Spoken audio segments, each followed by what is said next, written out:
안녕하세요. 길몽웰빙치약 개발자 배길몽입니다. 제가 지난 시간에는 혜성은 죽은 별이고 죽은 별이기 때문에 중력이 없다라고 말씀드렸습니다. 혜성이 외계에서 들어온 별이기 때문에 죽은 별이라고 설명했는데, 혜성을 찍어놓은 사진을 보면은 혜성이 죽은 별이라는 것을 쉽게 육안으로 확인할 수 있습니다. 우리가 달이나 화성 혹은 지구의 표면을 찍어오는 사진을 보면은 돌이나 흙으로 구성되어 있고 이것의 모양이 매우 자연스럽습니다. 그런데 혜성의 사진을 찍은 걸 보면은 돌이 깨진 돌처럼 매우 뾰족뾰족합니다. 유리조각 깨진 것처럼 뾰족뾰족합니다. 그거는 어떤 커다란 별에서 떨어져 나온 조각이라는 것입니다.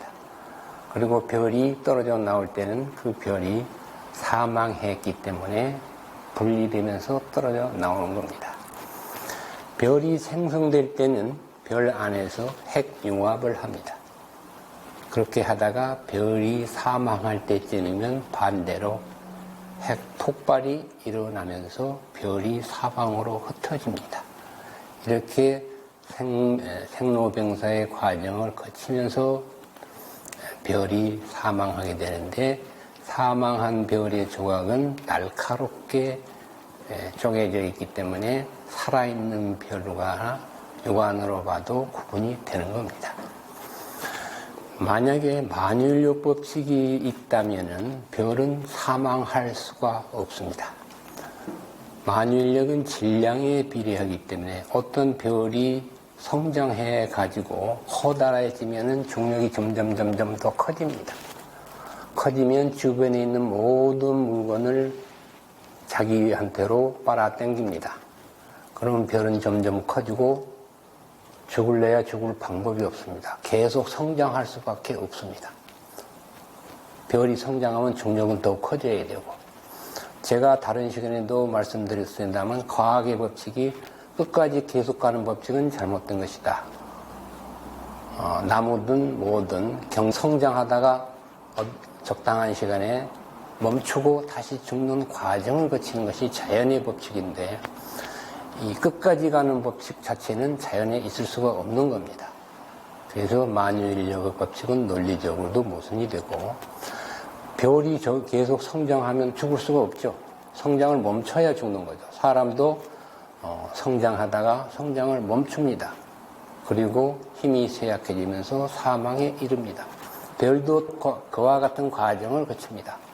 그러면 별이 성장할 때는 중력도 성장해서 커지고, 별이 쇠퇴할 때는 중력도 약해지면서 마지막에 중력이 사라지면서 별도 사망하는 겁니다.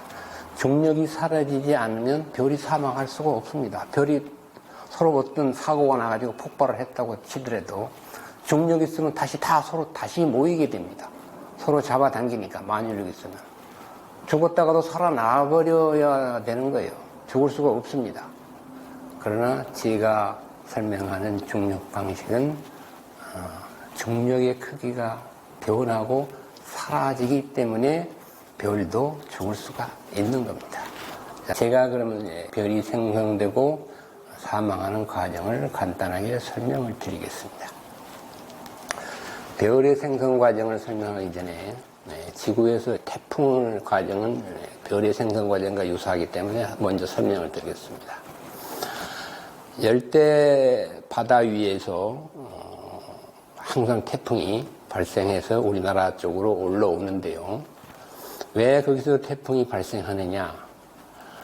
여름철이 되면은 수증기가 공중으로 많이 올라옵니다. 그러다 이제 가을에 접어들려고 그러면 날씨가 좀 차가지거나 하면은 그 수증기가 물방울로 변해서 맺히게 됩니다. 맺히게 되면은 그 부분에 공기가 갑자기 줄어들겠죠. 텅 빈 공간이 생기겠죠. 생기면은 그게 저기압이 발생합니다. 저기압이 발생하면은 주변에 있는 공기는 고기압이니까 그 지역으로 계속 공기가 몰려들면서 몰려들면은 과학적인 전문용어로 단열 팽창이라는 현상이 일어나면서 온도가 내려갑니다. 내려가면 다시 그 수증기가 품고 있던 수증기가 다 물방울로 변하면서 계속 비가 내리고 공기는 가운데로 계속 불어 들어오는 것이 태풍입니다. 그런데 그게는 지구이기 때문에 물방울은 계속 지구로 이제 떨어지고 새로 만들어서 떨어지고 만들어지고 반복하는데, 우주 공간에서는 물방울이 떨어질 수가 없죠. 지구에서는 상하 개념이 있습니다면은 우주 공간에서는 상하라는 게 없습니다. 좌우도 없습니다. 내가 돌아놓으면 저쪽이 상이 되고 이쪽으로 돌아서면 이쪽이 상이 되는 것이고, 내가 돌아서면 이쪽이 왼쪽이 되고 오른쪽이 방향이라는 게 없어요.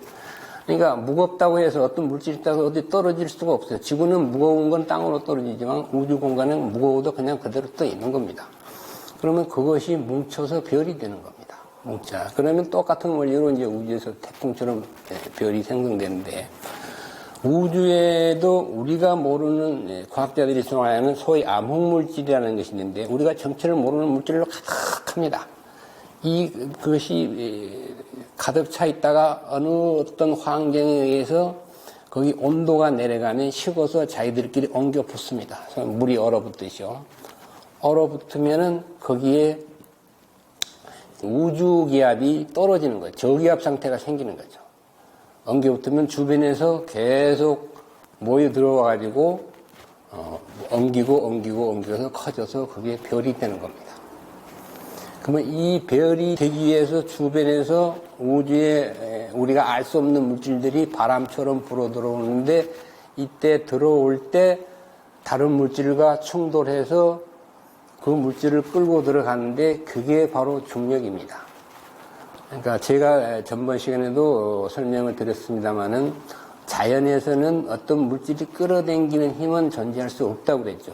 충돌에 의해서 밀 수만 있지만 팔다리, 손이 없기 때문에 잡아당기지 못하는데, 우리 과학 이론은 중력은 잡아당기는 힘이라고 그러는데, 그런 건 실제로 존재할 수 없고, 그 중심으로, 태풍의 중심으로 바람이 불어 들어가듯이 별을 만드는 과정에서 사방에서 별을 만들기 위해서 우주의 기체들이 들어가면서 다른 물질이 있으면 그 물질과 충돌할 때 생기는 힘이 중력입니다. 그러니까 중력은 근본적으로 당기는 힘이 아니고 미는 힘이라는 것이죠. 그렇게 해서 별이 성장하는데, 그 별을 만드는 그곳, 사람이 임신할 때 자궁이라는 곳에서 임신하듯이 그렇게 별을 임신하는 그곳이 소위 과학자들이 설명하는 블랙홀입니다. 블랙홀에서 별을 임신을 해가지고 어느 정도 성장이 되면은 출산을 하게 되는데, 출산하기 전까지는 우리가 그 모습을 볼 수가 없습니다. 우리가 사람도 임신해서 모습을 볼 수 없죠. 태어날 때까지. 별도 그래서 과학자들이 수많은 하늘에 관찰을 하지만은 별이 어떻게 태어난지를 사진을 찍은 적이 없습니다. 왜?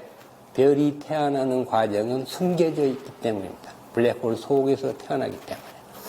근데 과학자들은 블랙홀이 중력이 너무 강해서 심지어 빛도 빨아들인다라고 설명하는데, 그것은 잘못된 설명입니다. 나중에 이제 빛과 중력의 관계를 제가 다시 설명할 때도 상세하게 설명하겠지만은, 블랙홀은 모든 물질을 빨아들이는 건 맞습니다. 빨아들이면은 빛도 그 블랙홀에서도 빛이 나옵니다. 왜? 그냥 그 안에서 핵융합을 하고 있기 때문에. 별을 만들려면 핵융합이 해야 됩니다. 빛이 나오는데, 들어오는 물질들과 빛이 충돌함으로써 빛이 파장이 변화가 돼가지고 비가시광선으로 바뀌기 때문에 우리는 그것을 관측할 수가 없습니다. 그래서 시커먼 상태로 그냥 남아있는 것이죠. 그런데 이 블랙홀이, 그래서 과학자들이 그 속에 별이 지금 태어나고 잉태하고 있는지를 관측할 수가 없는 겁니다. 가려져 있기 때문에. 그리고 그 중력은 별이 만들어지는 과정에 들어가는 바람에 의해서 만들어진 게 중력입니다. 그러면 별이 성장하다가 어느 정도 성장하면은 어떤 환경에서 성장을 멈추게 되면은 공기가 불어 들어가는 공기도 멈추겠죠. 성장을 안 하니까. 그러면 중력이 사라지는 겁니다. 중력이 사라져야만 별이 죽을 수가 있습니다. 이게 별에서 있는 중력이란 건 우리 생명체를 비교하면 뭐냐면 생명력입니다. 우리 인간이 살기 위해서는 영양을 섭취를 해야 되죠. 뭘 먹어야 되죠. 먹지 않으면 죽습니다. 그 먹는 거, 별도 성장하기 위해서 주변의 모든 물질을 빨아서 먹는 겁니다.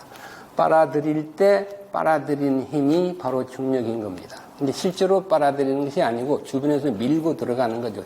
전에 제가 진공청소기 설명할 때 빨아들이는 것이 아니라 밀고 들어가는 것이라고 설명했듯이 블랙홀에는 빨아들이는 것이라고 과학자는 설명하는데 빨아들이는 게 아니라 주변에서 우주 저기압을 밀고 들어가는 겁니다.